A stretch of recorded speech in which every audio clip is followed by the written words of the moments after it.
আসসালামু আলাইকুম রহমতুল্লাহি বারাকাতুহু। সুপ্রিয় এসএসসি শিক্ষার্থী, তোমরা যারা ময়মনসিংহ বোর্ডে আজকে ইসলাম ও নৈতিক শিক্ষা পরীক্ষা দিলে, তোমাদের সবার আগে একদম 100% কারেক্টলি সলভ এমসিকিউ সলভ ইনশাল্লাহ আমার এই পেজে পাবে। আজকে যদিও প্রশ্ন অনেক সহজই ছিল, আমরা এমসিকিউগুলা সঠিক উত্তরগুলা বা পাশে লেখা আছে। আমরা যারা অন্য সেট পেয়েছি আমরা সেগুলা মানে এই উত্তরগুলা দেখে মেলানোর চেষ্টা করব। যদিও এটা আমি গ সেটের সলভ দিতেছি, আমরা এটা গ সেটের সলভ করব। গ সেট আমরা যদি খেয়াল করি যে আমাদের 1 নম্বর যে এমসিকিউটা রয়েছে সেটা ছাত্র শিক্ষকের সম্পর্ক পিতা ও পুত্রের সম্পর্কে নেই কেন। পিতার ভাগ যেমন ওয়ারিশ যেমন সন্তান হয়, ঠিক তেমনি শিক্ষকের ওয়ারিশ বা উত্তরাধিকার হলো একজন ছাত্র। তাহলে অ্যান্সার কি? ছাত্ররা শিক্ষকের জ্ঞানের উত্তরাধিকার। অ্যান্সার ঘ। যার মধ্যে আমানত দায়িতা নেই তার মধ্যে ঈমান নেই, এটা একটা হাদিস। তাহলে অ্যান্সার হলো 2-এর ঘ। 3, হামিদা হামিদার কাজটি কিসের শামিল?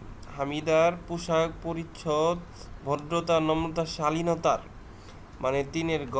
4-এর নামিমার কাজের ফলে, নামিমা যেহেতু আমানত খেয়ানত করে তাহলে মানুষ আস্থা হারাবে, তিনি আর্থিকভাবে ক্ষতিগ্রস্ত হবেন এবং মুনাফিকের চিহ্ন ফুটে উঠেছে। অ্যান্সার ঘ, 4-এর ঘ। 5, হাক্কুল ইবাদ মানে বান্দার হক কেন গুরুত্বপূর্ণ? এটা আমাদের তাসাউফ অন্তরের পরিশুদ্ধতার জন্য, অন্তরের শুদ্ধতা অর্জিত রয়েছে। এখানে উত্তর দেওয়া আছে 5-এর ঘ। 6, ইমাম আবু আবদুল্লাহ মুহাম্মদ ইবনে ইসমাইল রহমতুল্লাহ বুখারী তিনি সহিহ আল বুখারী সংকলন করেন। এরপরে আল গসসু শব্দ অর্থ কি? প্রতারণা। আল জিকর কোরআন, আল জিকর অর্থ উপদেশ। আকাই শব্দ অর্থ বিশ্বাসমালা। জাফর সাহেব আখিরাতের কোন বিষয়টি অস্বীকার করেছেন? তিনি কিয়ামতকে অস্বীকার করেছেন।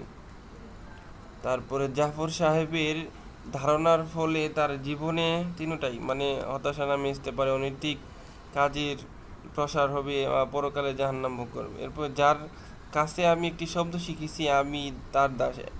প্রচলিত বা কথিত আছে যে হযরত আলী রাদিয়াল্লাহু আনহু অনেক ইলিমে প্রজ্ঞা হিকমত ছিলেন, তাকে ইলিমের দরজা বলা হয়, তিনি এই কথাটি বলেছিলেন।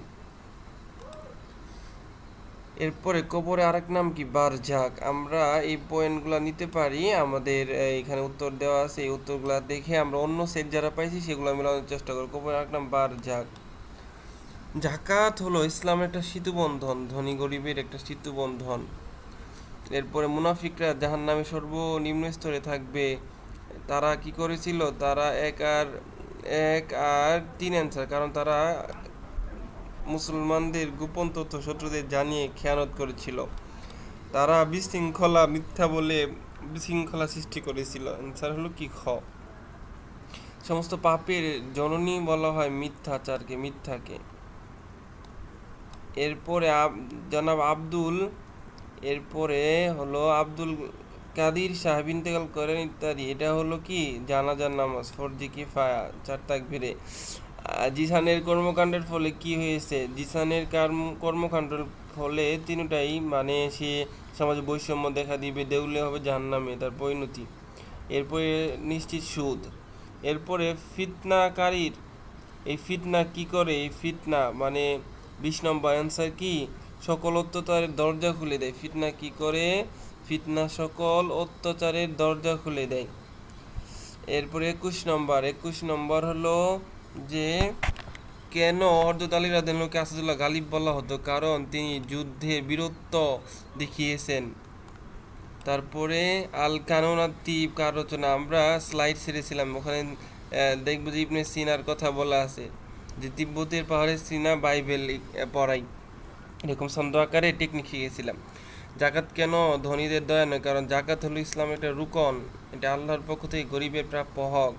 আল কিয়াস এটা হলো চতুর্থ। কোনটি মক্কি সূরাতে আল্লাহ রাসূল হিজরতের পরে রিসালতের আহ্বান জানিয়েছেন? প্রথম লাইনে আছে। সুন্নত মূলত 3 প্রকার, কাউলি, ফেলি আর তাকরিরি। এটা যেহেতু এটা ওয়াজিব, সামি আল্লাহু লিমান হামিদা পরে দাঁড়ানো ওয়াজিব। ফাবি একজন গৃহকর্মী ইত্যাদি। এটা মুবা, এটা মুবা আমল, এটা ইসলামের তেমন অংশ না, এটা মুবা, করলেও চলে না করলেও চলে। সালাম দিতে হয় কথা শুরুর পূর্বে, এটা আল্লাহ রসুলের ফেলিয়া হাদিস, কারণ এটা আল্লাহ রসুল নিজে, এমনকি ইহুদি নাসারাদের ক্ষেত্রেও সালাম শুরুতে সালামের কথা বলেছেন। তারপরে আরমান সাহেব একজন ভিক্ষুক, এটা তার কি, এটা তার নিয়তের, ইন্নামাল আমালু বিন্নিয়াত, নিয়তের বিশুদ্ধতার অভাব লঙ্ঘিত হয়েছে। মোটামুটি সবারই 28-29টা হওয়ার কথা, সবাই মিলিয়ে নিও, অন্য অন্য সেট যারা আছে তারা এই উত্তরগুলো মিলিয়ে নিবা।